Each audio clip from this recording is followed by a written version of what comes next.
Okay, Fiona will talk about using fire simulation to understand disk settling and dynamical heating. We welcome Fiona. Okay. Hi, everyone. This is too loud. Okay, great. So, hi, I'm Fiona. So this talk is going to be kind of a similar flavor to James, but hopefully has some other information as well. So I'm Fiona. I'm a grad student at UC Davis, where I work with Andrew Wetzel as part of the broader FIRE collaboration, and I'm interested in the formation of Milky Way-like galaxies.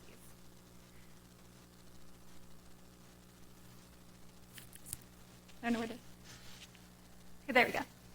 So I'm interested in this from a stellar kinematics point of view. I'm trying to see where to point, sorry. So stellar kinematics are particularly useful for gauging a galaxy's history because stars, unlike gas, can't lose energy, meaning they retain their full dynamical history. That means that a star's present-day orbit is set by both its initial orbit, so what it formed on, but then also the sum of all the subsequent gravitational interactions it has over its lifetime. So this first one is just set by the dynamics of the gas from which it forms. In the second one, it can be with any non-axisymmetric feature within the disk. So the general candidates are GMCs, spiral arms, or bars, or any combination of them, or also mergers and satellite interactions, among other things as well. So what all these interactions do is add some energy to the star's orbit, which would increase their eccentricity, or for a stellar population, increase the velocity dispersion. So this is generally called, and what I'm going to call, dynamical heating. So this has long been studied within the solar neighborhood, going back until the 1940s. And we kind of have a classical picture of how we thought heating worked.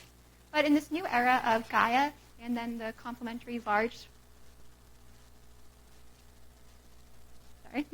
ground-based spectroscopic surveys, we're now able to look at stars with more accurate kinematics and throughout the entirety of the Milky Way's disk. So the traditional observational metric of studying this dynamical heating is through something called the age velocity dispersion relation, or AVR. So I just pulled this one because it's the most recent. It came on the archive, I think, like 2 weeks ago. But in this, don't pay attention to the different colored lines.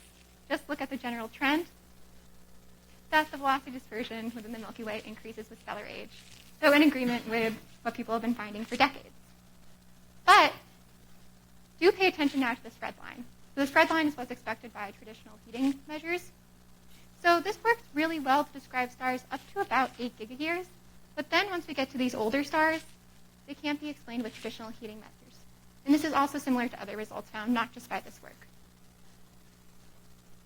So it's probably likely, because we might know, that galaxies evolve over cosmic time, meaning both the orbits that stars form on, but also the nature of dynamical heating also changes over time. So we know that disks settle over time. Disks observed at high redshift, and by high redshift now I mean like redshift 1 or 2, are thicker and clumpier with higher velocity dispersions than those at low redshift. This is generally dubbed disk settling. It has been found in a variety of high redshift surveys. But also, dynamical heating can change over cosmic time as well. We know that at high redshift, there's more frequent mergers, and there's also higher gas fractions, which might change the scattering environment within the disk. So I'm going to use these two terms a lot. So first one, disk settling, the idea that stars form on progressively colder orbits as the disk goes from thick to thin. So we have a very beautiful picture that we have a nice thick disk, and then probably since like redshift 1 to 2, it settles into a nice thin Milky Way-like disk today. We have another process, though. It's also dynamical heating, that in the same way that stars are now forming on colder and colder orbits, stars over their lifetime are then going on to warmer and warmer orbits. So stars, they can heat up, and then they have no way to lose energy. They stay hot. So for a given star, we don't know necessarily how it formed, but say it formed at high redshift in a thick disk, it's still going to have eccentric or hot kinematics today. Versus a star could maybe form in a thin disk, but if it was really heated, you wouldn't necessarily be able to tell them apart. That is, unless you know how the star formed, which we do know for simulations. So I used FIRE 2 simulations. So we have a suite of about 14 Milky Way mass galaxies.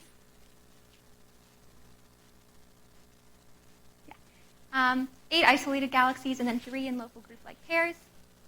And I'm going to point out our not going to give the full details of the simulation, but I will point out their baryonic particle mass, which is 3,500 to 7,100 solar masses, which sounds big, but is definitely sufficient to resolve the dense multi-phase ISM.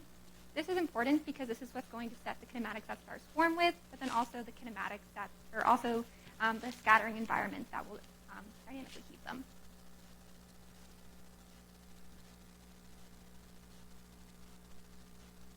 So should we trust the fire simulations? At least for the stellar kinematics, I think you can. So when we compare our young stars' velocity dispersions to the local group, to galaxies from FANGs, we find remarkably similar values. And this also holds true for cold gas measured, the values measured by FANG's ALMA.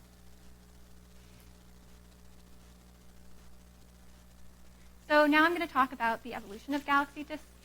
So starting at Big Bang, let's see how the average rotational velocity of disk stars changes over time.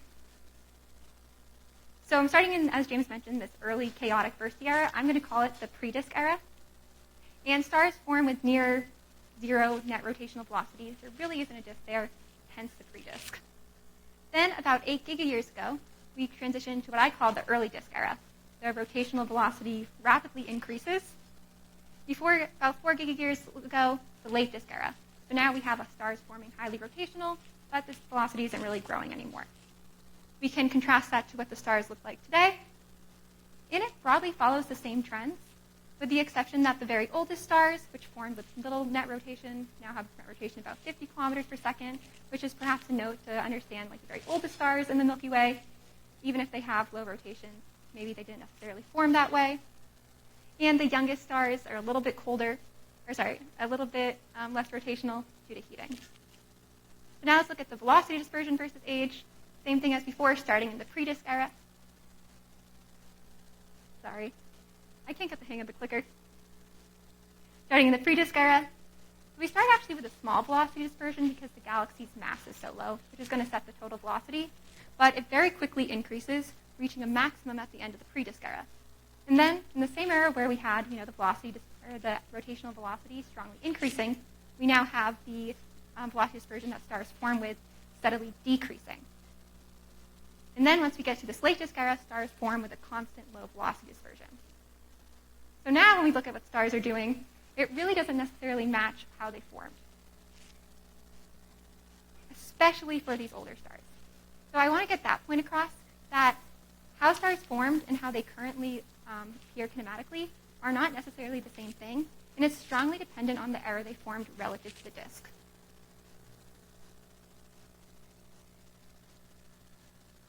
This is just a measure of looking at their current velocity dispersion versus what they formed with as a measure of how much post-formation heating it went through. I just like this because I think it shows how distinct the behavior of heating is within each era and how it goes with age. We have almost this exponential saturation that we would expect with traditional disk models or heating models in that first era. But we have all stars in the early disk era have all been heated by the same amount versus this really strong increase of age when we in the pre-disk era, meaning that heating probably operated differently back then. We can also look at the ratio of the two. So I'm drawing a line at 2. So everything below this line means most of its dispersion today was present at formation, while everything above this line means that it was from post-formation heating. And if we look at it, we see, yes, as before, we have these distinct behaviors with age within each era. But the main point I want to make is that it's really only for stars older than about 11 gigayears that this heating is more important than how they formed, even though there's still some non-trivial scatter for different ages.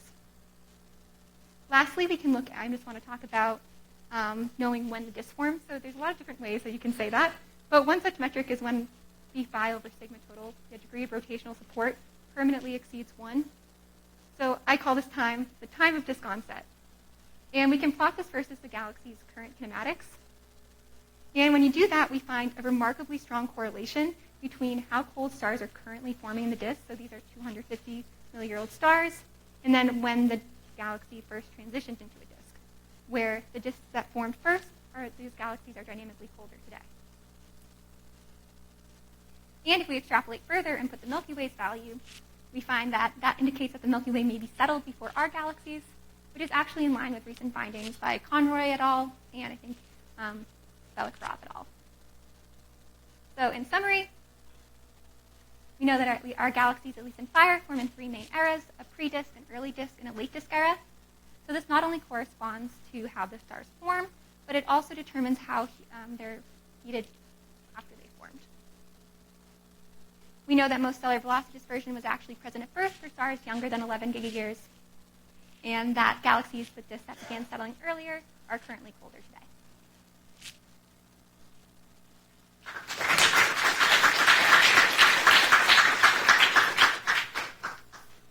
Questions?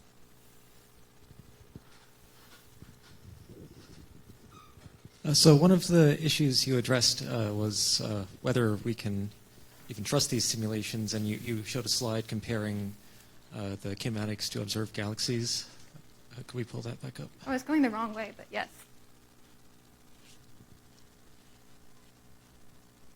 I don't know why it's...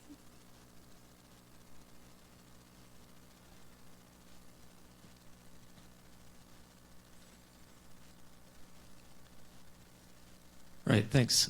So it does seem like the simulations do tend to be sort of consistently hotter than the observed galaxies, and this is something I've noticed about fire for a while now, and I was just wondering if you had any thoughts on why that might be.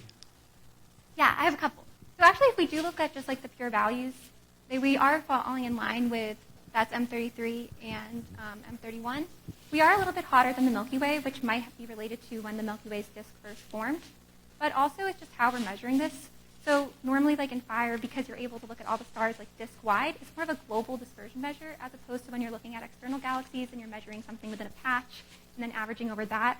So it might, for example, like those azimuthal variations could drive the dispersion up. I think there needs to be like more careful modeling of comparing simulations to observations. Last question, and the next speaker can sit up. Hi, Fiona. Great talk. So you showed that stars that are older than 11, 12 billion years, that's where you find the maximum difference in their birth versus current day velocity dispersions. Mm-hmm. I'm wondering if you can tell us whether that increase in the velocity dispersion today, does it happen gradually over time, or does it happen because of some sudden event in a more bursty fashion? So for the very oldest stars, a lot of that heating I think is happening like at that time. Most heating for stars forms like as quickly after they form, just because that's when they're closer to other stars and GMCs and things that could gravitationally perturb them. But I also think that a lot of this heating is driven by things like mergers and outflows that aren't as present later in the galaxy. So I think it's a lot of this major heating is happening really early on. Thank you. We thank Fiona again.